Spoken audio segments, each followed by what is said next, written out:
The town of Red Rock was the kind of place where every stranger carried a shadow, and every whisper could spread faster than prairie fire. And when the woman named Clara Delaney stepped off the stagecoach, those whispers began like the rustling of dry leaves in the wind. Her dress was plain, her boots dusty, but her eyes carried the weight of secrets that made men pause mid-drink in the saloon, and women clutched their children closer. They said she had run from trouble, that her past was soaked in scandal, betrayal, maybe even blood. Though none could prove it, the truth lay only in the way she kept her head high while her hands trembled slightly. When she thought no one saw, Colt Everett, a rancher known as much for his calm strength as for the tragedies that had carved lines into his face, watched her from across the street, and unlike the others, he did not whisper, did not judge. He only studied her with the quiet patience of a man who had seen enough of life to know that scars do not always come from sin.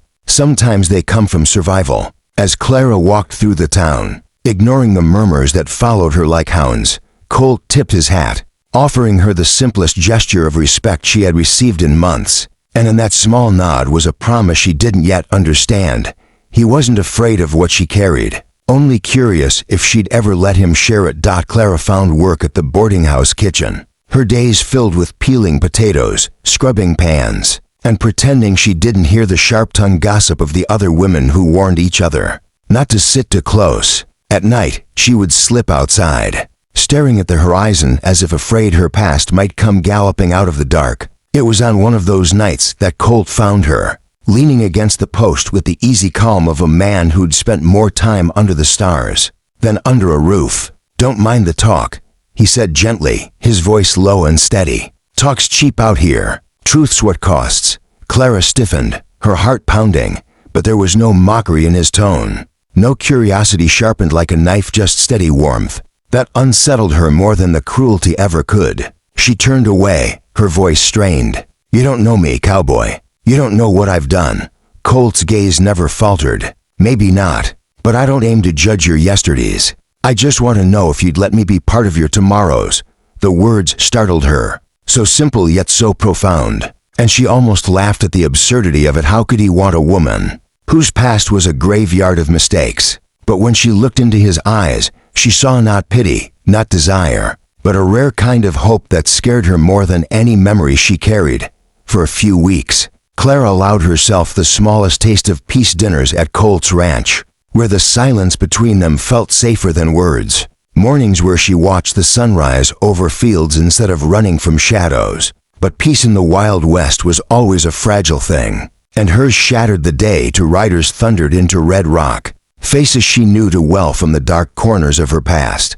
Jed and Mason Rourke, brothers who once held claim over her life, men who had branded her reputation with lies and cruelty, now seeking to drag her back into their world of violence. They swaggered into the saloon, their voices loud, their threats sharper than knives. Clara froze when she saw them, the breath leaving her body like she'd been shot. Colt noticed, stepping forward instinctively, his hand brushing the grip of his revolver. "They the ones?" he asked quietly, and when she nodded, shame tightening her throat, he didn't flinch. He just squared his shoulders, eyes cold steel. "Then they'll answer to me before they touch you." The Rourke brothers mocked him, calling him a fool for tying himself to a woman ruined. But Colt didn't rise to their words. He stood, calm and unshaken, the kind of man whose silence was deadlier than most men's rage. Clara wanted to run, wanted to vanish, but something inside her cracked open at the sight of Colt standing between her and the demons of her past. And for the first time she wondered if maybe, just maybe, she didn't have to face them alone. The challenge came at dawn. The Rourke brothers waiting in the dusty street, their hands itching for blood, and the town gathered in hushed silence, knowing something deadly was about to unfold. Colt stood tall, his hat brim low, his revolver hanging easy at his side, while Clara stood in the boarding house doorway, her breath caught between prayer and despair. Jed sneered, shouting for everyone to hear, "You fight for a woman whose name ain't worth the dirt under her boots." Colt's voice rang out clear as a church bell, strong enough to shake even the doubters. "A man's worth isn't measured by the lies others tell, but by the strength it takes to keep standing when the world wants you broken." If that makes me a fool, then I'll wear the name gladly."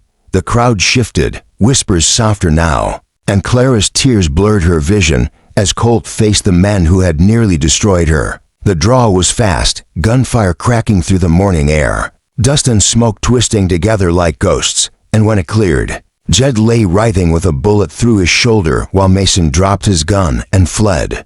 Cowardice revealing itself at last. Colt stood unshaken, holstering his revolver, his gaze finding Clara's across the street. And in that gaze was no triumph, only a question she now realized she had to answer. When the dust settled, Red Rock's whispers changed no longer about the sins of Clara's past, but about the courage of a cowboy who had chosen her despite them. Clara walked slowly across the street, her heart hammering louder than the gunfire had. And when she reached Colt, her voice trembled as she spoke. "You knew what they'd say about me. You knew what it could cost. Why?" Colt tipped his head back, his eyes holding hers with steady fire. "Because your past ain't what I see when I look at you. I see the woman standing here right now, and all I want to know is if you'll let me be your future." The words cut through every wall she had built, every chain she had carried, and for the first time in years, Clara let herself breathe without fear. She placed her trembling hand into his,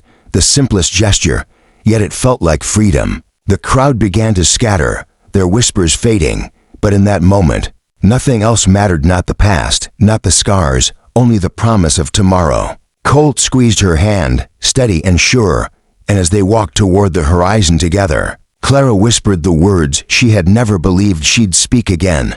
"Yes, and dear friends, if this tale of redemption, courage, and love in the Wild West touched your heart, don't just ride away into the dust, hit that subscribe button and stay with us, because more stories of hope and second chances await on this trail."